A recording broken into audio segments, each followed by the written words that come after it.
Hi everyone, and welcome to Sneak Peek. I'm your host, Christine Ramon. And I'm Daniel Snoll, and we've got a great show for you tonight on Sneak Peek, Entertainment the way you want it.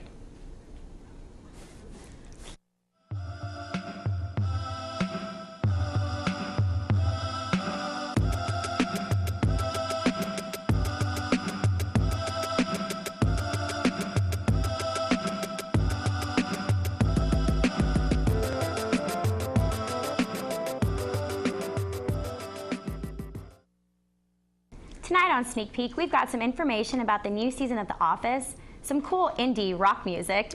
Also, some news about some great up-and-coming new movies, and an interview with Emile Hirsch. You know, I love that, Dwight. I even got a bobblehead for my room. Really? Me too. That's awesome! As of you know, the Office season premiere was last week, and since you missed it, because we're here with these lovely people, let's see a preview by Emily. This season, 1 hour premiere of The Office was successfully able to pick up where it left off last season.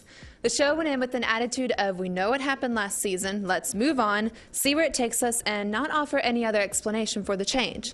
This episode opened with a bang, or rather a crash, with a morbidly funny image of Meredith Palmer slammed into the front window of Michael's car.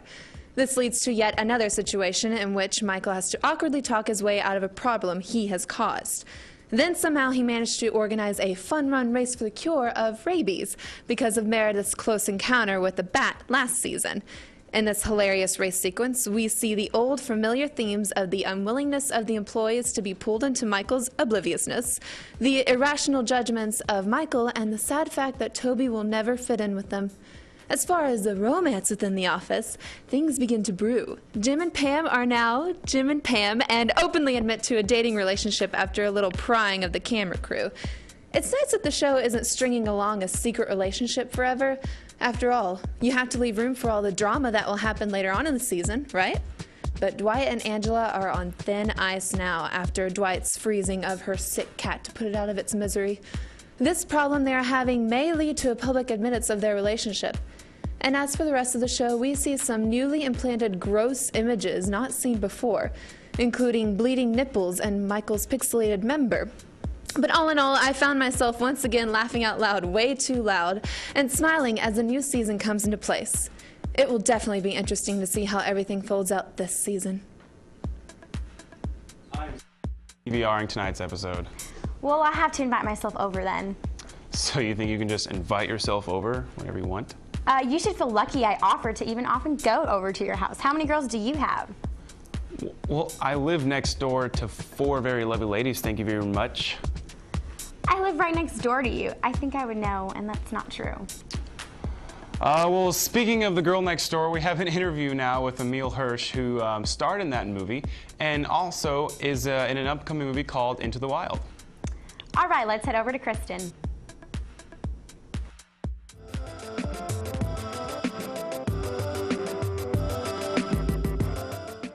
So my first question is, how is it like working under the direction of Sean Penn?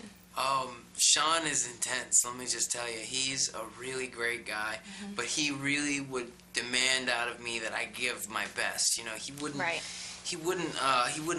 let me off the hook ever, you know. He'd always say, you know, you gotta go up the mountain the hard way. Right. You know, you gotta carry the weight in your backpack, you know. There wasn't a lot of cutting corners, you could say. So, like, what all did you have to do to, like, really prepare for the movie? Ate squirrel. Yeah, me and Sean ate squirrel together. That was pretty intense. Did it taste good? No.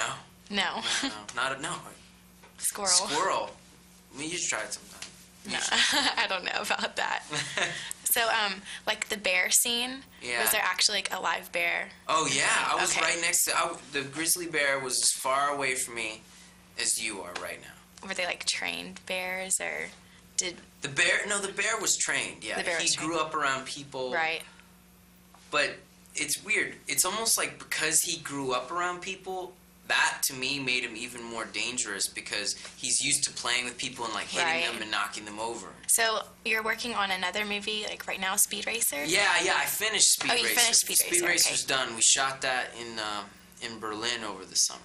It's an adaptation of a 60s animated cartoon show called Speed Racer, all about a kind of futuristic world where race car driving is a really big deal, but the cars can do crazy stuff, like backflips, and like they have all these weapons coming out of it, and it's gonna be pretty wild. And it's the writer-directors of the Matrix trilogy. It's the Wachowski brothers who made it, so expect all kinds of the effects and great storytelling that they bring to all their films. Emile is pretty cute. I wish he was my boy next door. But I'm your boy next door, literally. No, that's not gonna do it for me. Okay, thanks.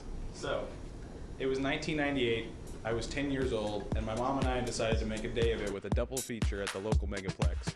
After sitting through our first movie and getting a bite to eat at the local fast food establishment, we returned to the theater for our second film du jour. From that day until the day I left home for college, I would watch this second movie more times than I can remember.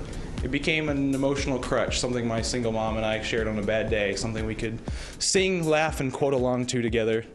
From the opening sounds of a dial-up internet connection and the first few bars of Harry Nilsson's Puppy Song, I was hooked. And with a fantastic folk rock and blues soundtrack, some snappy writing, wonderful direction, and some shameless but still perhaps forgivable product placement, I had found my guiltiest of guilty pleasures, the 1998 romantic comedy, You've Got Mail. Based on the 1940 film Shop Around the Corner, You've Got Mail features Tom Hanks and Meg Ryan as rival bookstore owners who also happen to be courting each other in an innocent online relationship. But when Ryan's bookstore begins to lose business because of Hank's literary monolith, which is oddly reminiscent of a Barnes & Noble, she turns to her internet counterpart. Joe Fox, played by Tom Hanks, eventually finds out that his business rival is also the love of his life, and then, well, I won't ruin the ending for you, but it should be pretty obvious. Aside from Tom Hanks and Meg Ryan, You've Got Mail features one of the best ensemble casts I've seen in a rom-com, and maybe one of the best of any film from the late 90s. Greg Kinnear, Parker Posey, Gene Stapleton, Dave Chappelle, Steve Zahn, Heather Burns, and Dabney Coleman all play hilarious and heartfelt supporting roles. The writing by the Efron sisters is exquisite, and it brings out the best in this fantastic A-list cast. Both sisters are famous for their witty dialogue, and the film is full of memorable one-liners that run the gamut from the importance of The Godfather to places like Starbucks to typewriter fetishes and how Patricia makes coffee nervous. And as I mentioned before, You've Got Mail has a great folk and blues soundtrack with several singles from Harry Nilsson, a classic Cranberries hit, some Bobby Day, some Bobby Darin, a little Louis Armstrong, a dash of Stevie Wonder, and a heaping helping of Joni Mitchell. This is an auditory recipe for golden brown and delicious soundtrack perfection. I mean, if you're into that sort of thing. And with that, I will end with one last quote from You've Got Mail, from one of Hollywood's most underappreciated, Steve Zahn. "This place is a tomb. I'm going to the nut shop where it's fun." Back to you. Well, first of all, I have to say, Tom Hanks is one of my all-time favorite actors. I always say that one of the good signs of a good actor is not just being in a good movie, but making a good movie. Tom Hanks is a great example. Take a movie like Castaway, a movie about almost nothing. I mean, one man, and yet Tom Hanks makes it great. So think about that while Chris hits you with some trivia. All right, we're doing things a bit different this week. We're moving to the trivial world of television, and here are a few clues for this week's first quote. First, it comes from a recent Emmy winner that actually deserved the Emmy it won, imagine that. And second, it is awesome. Okay, here's the quote. "You turtle-faced goon, I'm gonna cut you open like a tauntaun, you mouth-breathing Appalachian." The answer after the break.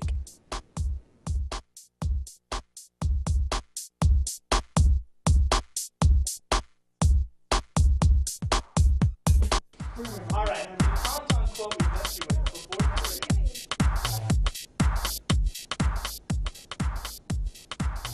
All right, the tauntaun quote we left you with before the break was from last year's surprise hit comedy 30 Rock, starring Tina Fey and Alec Baldwin.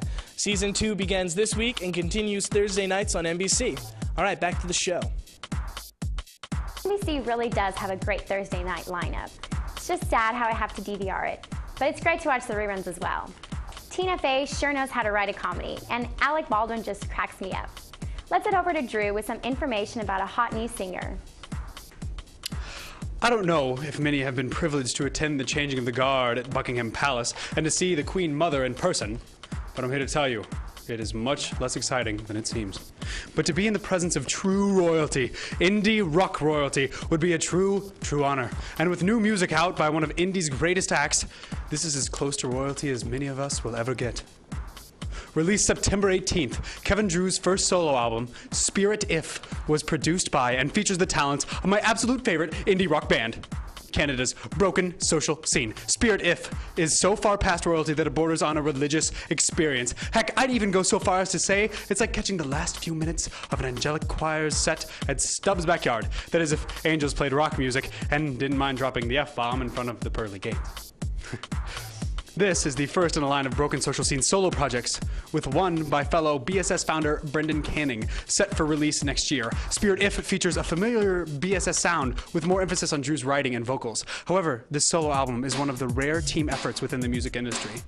To find a, well, incredibly comfortable middle ground, BSS fans will be happy to hear cameos by Justin Piroff, Emily Haynes, Amy Milan, and the recently promoted, wonderfully beautiful Leslie Feist, who also happens to be Kevin Drew's current Snuggle Bunny.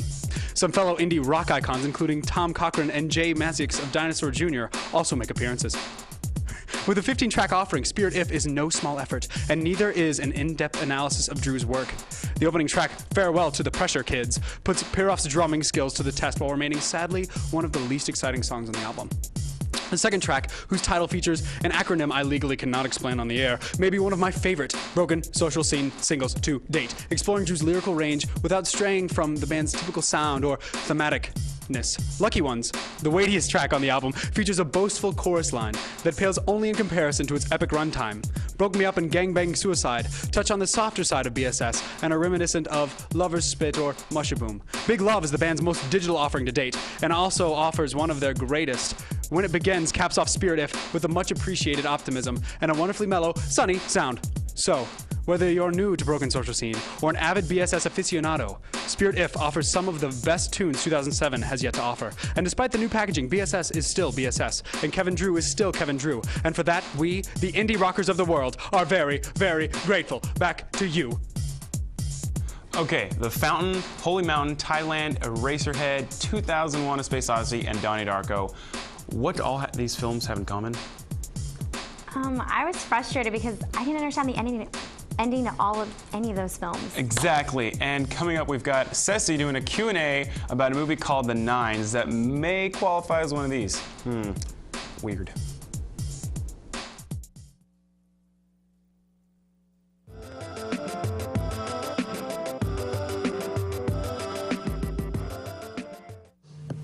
Usually as a writer, there's a bunch of things that are kind of competing for attention in my head, and eventually they get so loud and so annoying I have to do something with them. And I had these sort of three ideas kind of fighting in my head, and I realized they were all sort of shades of the same idea, which is what is a creator's responsibility to his creations? And also just the sense of working with a lot of actors, they have a sense of they don't get to exist unless somebody writes them apart, unless someone makes them a movie. They don't get to sort of function. And so they were all kind of aspects of that idea. You know, I sort of took it as a thesis, like, well, if I feel this way about the characters I'm creating, you know, if you were to step that up a few notches, what would the person who created this whole, if there were a person who created this whole universe, how would they feel about it? And would they just start it and like then walk away, or would they want to keep sort of mucking around it and playing with it? And, you know, I've had to sort of abandon the things that I've loved before, and it's really tough. You know, I was generalizing that feeling up a few notches to see what that would be like.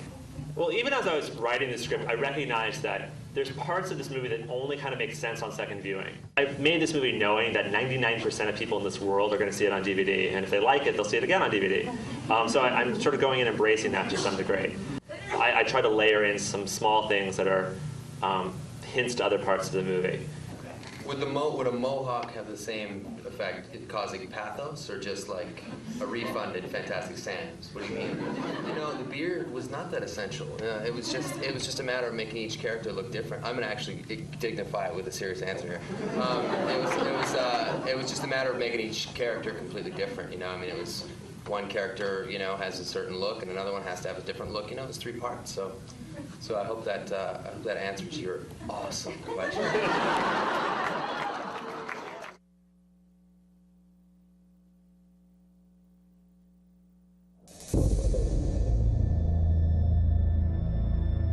So you play a lot of characters at once?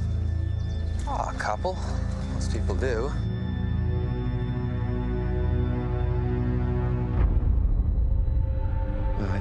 house is haunted.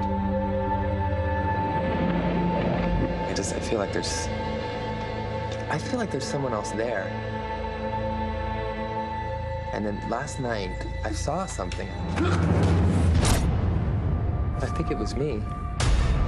Somebody there?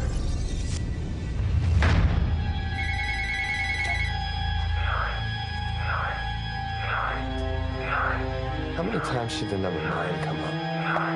1 time out of 10.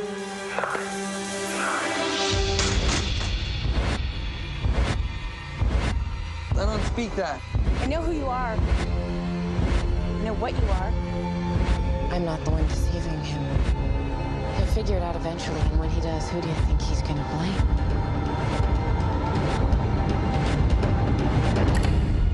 You're not who you think you are. I can get you out of here. I have all of these characters inside my head, and they want to live.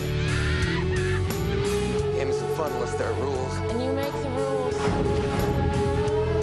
They're trying to kill me. He's not coming back. Stop. There's something wrong with the world. You feel like a man? Because I'll tell you a little secret. You're not. So what happens if I cross this line?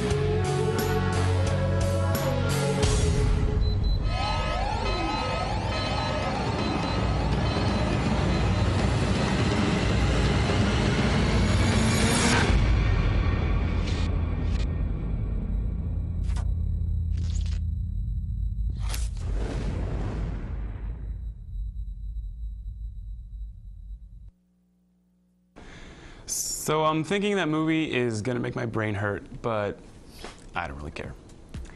I normally wouldn't see a movie like that, but because Ryan Reynolds is really hot and a good actor, I'm probably gonna see it. You know who's not so hot in the acting department, but is showing a ton of promise directing? Ben Affleck. He's directing now?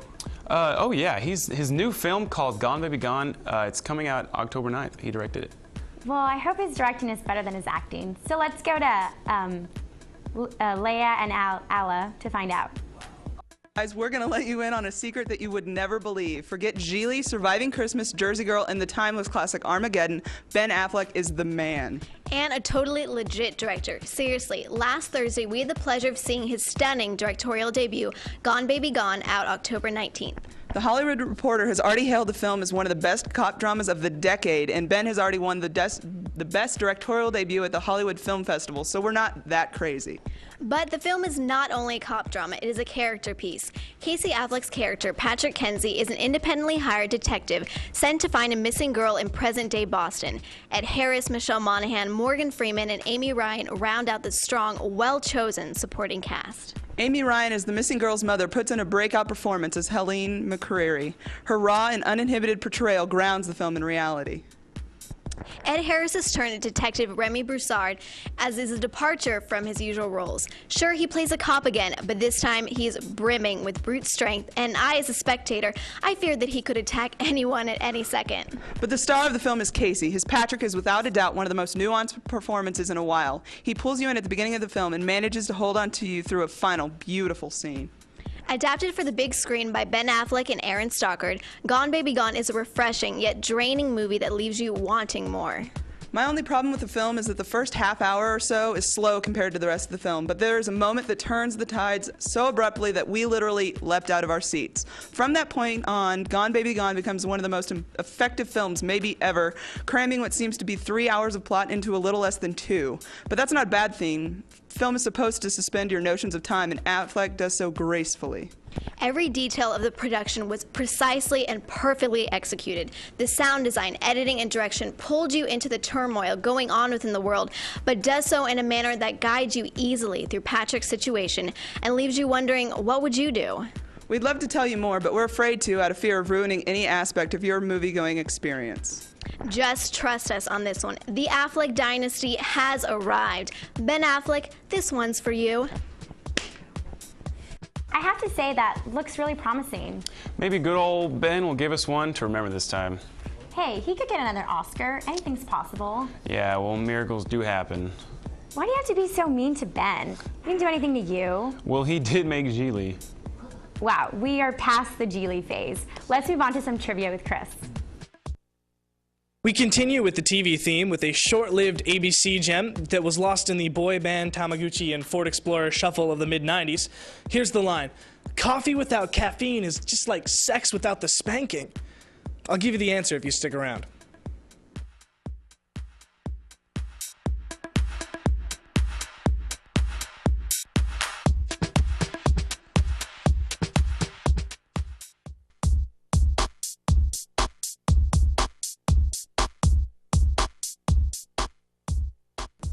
All right, coffee without caffeine is like sex without the spanking could only come from the brilliant mind of Rob Thomas, who before his cult hit Veronica Mars was cutting his teeth with the show in question, Cupid. I bring this up because ABC just asked Thomas to reboot the show back to primetime some 10 years after ABC canned it after only 15 episodes.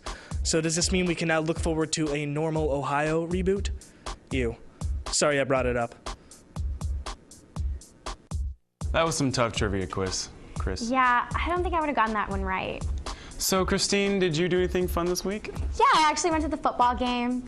Got rained on. It was hot, but it was, you know, better than anything. How about you? Well, I made 3 pounds of spaghetti last night. Wow, did you have a party or something? Oh, no, that's just a regular night for me. Okay. Well, let's go on to a 1-minute reel with Julia while you're still digesting your food. This Friday, a much-anticipated 1972 remake, The Heartbreak Kid, makes its way into theaters. The cast is led by the always funny Ben Stiller and supported by few other A-listers. In fact, most of them are fairly unknown. However, there is a notable actress among the crew who seems to be making her way up the Hollywood ladder. Michelle Monaghan, who plays a love interest to Ben Stiller in the flick, is already generating Hollywood buzz. An Iowa native, Monaghan's original desire was to embark on a career in investigative journalism, but soon she found a different passion in modeling, which incidentally turned into a strong interest in the acting biz. Though her first few years in Hollywood were filled with little more than small acting stints, Monaghan finally got her break as a school teacher on Boston Public. Soon thereafter, she began to appear all over movie screens in such hits as The Bourne Supremacy, Mr. and Mrs. Smith, and most notably as Tom Cruise's Lucky Lady in Mission Impossible 3. These days, Monaghan is persistently filling the big screen as a more established actress, starring in The Heartbreak Kid and Gone Baby Gone, both scheduled for release this October. And get this, her next project, Maid of Honor, features her as the co-star of the one and only McDreamy, Patrick Dempsey. You better keep an eye out for this new starlet, because she doesn't seem to be taking a bow anytime soon. I think it's so cool that Ben Stiller includes his dad in his movies. I never realized that was his dad. Are you kidding? Everyone knows who Jerry Stiller is. Well, I'm sorry, I didn't. Let's just go to E! News because I'm pretty sure Sarah knows what she's talking about, unlike me. Sarah, bringing you the best in the world of film. Movie viewers have a lot to look forward to as A-list stars are committing to their next roles and starting new ones. Morgan Freeman and Antonio Banderas are about to begin shooting their film, The Code. Freeman will play an experienced thief who chooses to work with Banderas for his last job involving the Russian mob. Jennifer Aniston just signed to star along Aaron Eckhart in the drama Traveling, portraying the relationship between a floral artist and a psychiatrist. Rachel McAdams, Helen Mirren, and Robert Wright Penn have also just signed to join Brad Pitt in State of Play, a thriller about the investigation of the mysterious death of a congressman's mistress. Sound interesting? Shooting for both films should start next year, so your curiosity might just have to wait a while. These decisions are especially important as stars scramble to find worthwhile roles before the potential Hollywood strike hits. New York Times has reported that June 30th, 2008 could be doomsday for the industry, as many contracts expire for employees demanding compensation for new types of digital distribution of films over the internet. Directors, stars, and writers are trying to get at least 2 films started before June 2008 to avoid being caught in the middle of production when the looming strike may hit. Most recently, the Writers Guild of America has just requested strike authorization to give them more power in upcoming contract negotiations. There will be more to come, and Sneak Peek will keep you updated. For this week's releases, George Clooney's anticipated Michael Clayton comes out tomorrow, along with Good Night, starring Penelope Cruz, Gwyneth Paltrow, and Danny DeVito. That's all for tonight's exciting entertainment news. Now back to y'all. Thanks for joining us tonight on Sneak Peek. Hope to see you guys next week. Have a good one.